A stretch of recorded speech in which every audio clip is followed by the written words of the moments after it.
स्वागत है आपका हमारी इस खास पेशकश में। जून की मॉनेटरी पॉलिसी की खास बात यह है कि पिछले 2 महीने में ये तीसरी पॉलिसी होने वाली है आरबीआई की ओर से, इसलिए क्योंकि अप्रैल में तो एक पॉलिसी आई थी जो हमेशा आती है, उसके बाद मई की शुरुआत में ही 5 मई को गवर्नर साहब ने एक अच्छी खासी मिनी पॉलिसी पेश कर दी जो वक्त की जरूरत के हिसाब से की गई थी और उसका बेहद सटीक असर भी हमने आते हुए देखा, क्योंकि उसके बाद बाजार संभले और उसके बाद कई सेक्टर्स को सपोर्ट मिला और उस पॉलिसी या मिड पॉलिसी अनाउंसमेंट से लेकर के अब इस नए पॉलिसी अनाउंसमेंट के बीच में बैंकों ने पूरी रूपरेखा भी तैयार कर दी और वो स्कीमें भी लॉन्च हो गई जिनके तहत खास तौर पे जिन सेक्टर्स को धक्का लगा है उनको मदद मिलती हुई आपको नजर आएगी।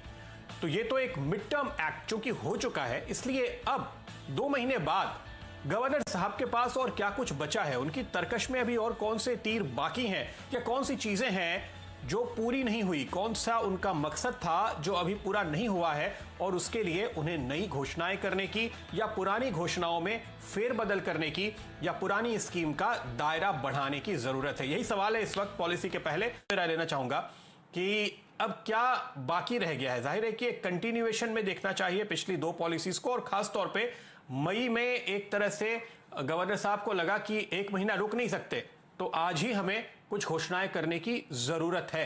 तो अब उस एजेंडा में, उस क्रम में आगे क्या होगा? 2-3 चीज करना बाकी है प्रदीप साहब। एक तो है कि जितने मार्केट्स हैं, मैंने जो हमारे जीसेक मार्केट रेट्स हैं उसको अभी भी स्टेबल रखना है।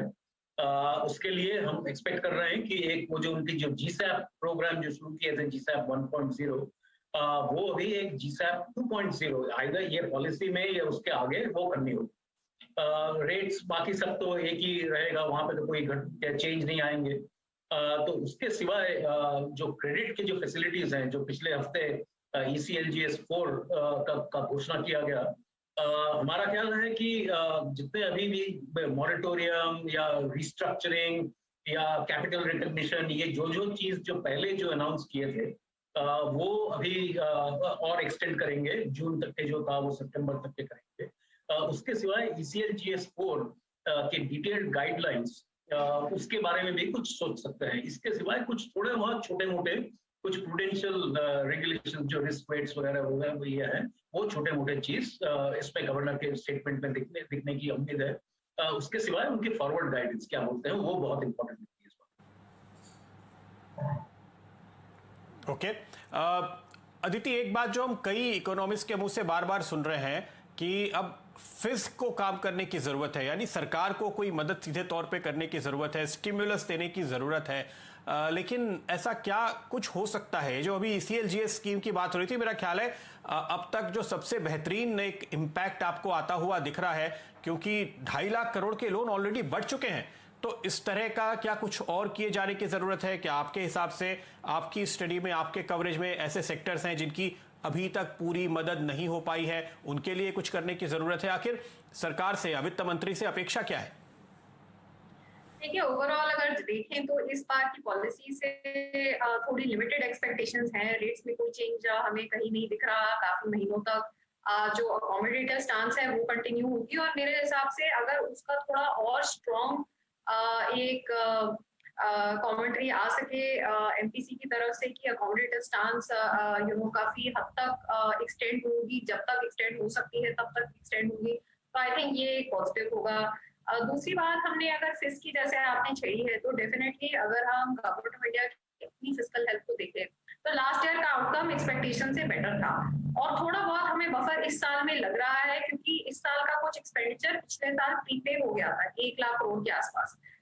लेकिन ऑलरेडी थोड़े नए अनाउंसमेंट्स हो चुके हैं एक्सपेंडिचर के, जो करंट सिचुएशन को माइंड में रखते हुए ऑलरेडी अनाउंस हो चुके हैं। जैसे एक्स्ट्रा फ्री फूड ग्रेन 2 महीने के लिए, फर्टिलाइजर सब्सिडी बढ़ा दी गई है और मेरे हिसाब से नरेगा का अमाउंट भी जितना बजट में एलोकेट किया था वो लगता है कम ही पड़ेगा। जिस तरह से सिचुएशन अनफोल्ड हो रही है तो वहां पे भी थोड़ा खर्चा बढ़ाना पड़ेगा। तो डिमांड साइड जो काफी हिट हुई है सेकेंड सर्ज में, उसको प्रोटेक्ट करने के लिए एक ऑलरेडी थोड़ा बहुत गवर्नमेंट की तरफ से स्टार्ट हो चुका है। वो आप फिस्कल स्टिमुलस की तरह ही ले लें, जिस तरह से उन्होंने फ्री फूड ग्रेन अब तो ऑलरेडी अनाउंस कर दी है। तो थोड़े बहुत ऐसे और हम डिमांड साइड जो को सपोर्ट करने के लिए और अनाउंसमेंट्स मेरे हिसाब से आ सकती है गवर्नमेंट की तरफ से, स्पेशली ये जो 1 ट्रिलियन का 1 लाख करोड़ का जो कुशन उनके पास है अभी बजट में। आई थिंक ECLGS का तो ऑलरेडी अनाउंसमेंट आ ही गया है, तो थोड़ा बहुत जितनी फिस्कल स्पेस लगती है वो डिमांड साइड को प्रॉप अप करने के लिए यूज करनी चाहिए। एक स्पेसिफिक चीज जो RBI और MPC भी काफी बार अब मेंशन कर चुके हैं कि फ्यूल प्राइसेस बहुत हाई है क्योंकि उन पे टैक्सेस बहुत हाई हैं। तो अगर यहाँ पे एक गवर्नमेंट करती है तो इन्फ्लेशन पे भी इम्पैक्ट होगा, इन्फ्लेशनरी प्रेशर्स भी कम होंगे और साथ ही साथ डिमांड साइड भी थोड़ी सी सपोर्ट होगी। तो परहैप्स एक ये चीज है जो पिछले साल से बहुत फर्क हो सकती है। पिछले साल हमने देखा कि जैसे क्रूड ऑयल प्राइसेस नीचे जा रहे थे तो बार बार गवर्नमेंट ने और स्टेट गवर्नमेंट्स ने अपने टैक्सेस बढ़ाए थे। तो अगर रिवर्सल इस बार हमें देखने को मिले तो साथ ही साथ इन्फ्लेशन पे भी इम्पैक्ट आएगा और डिमांड साइड भी थोड़ी सी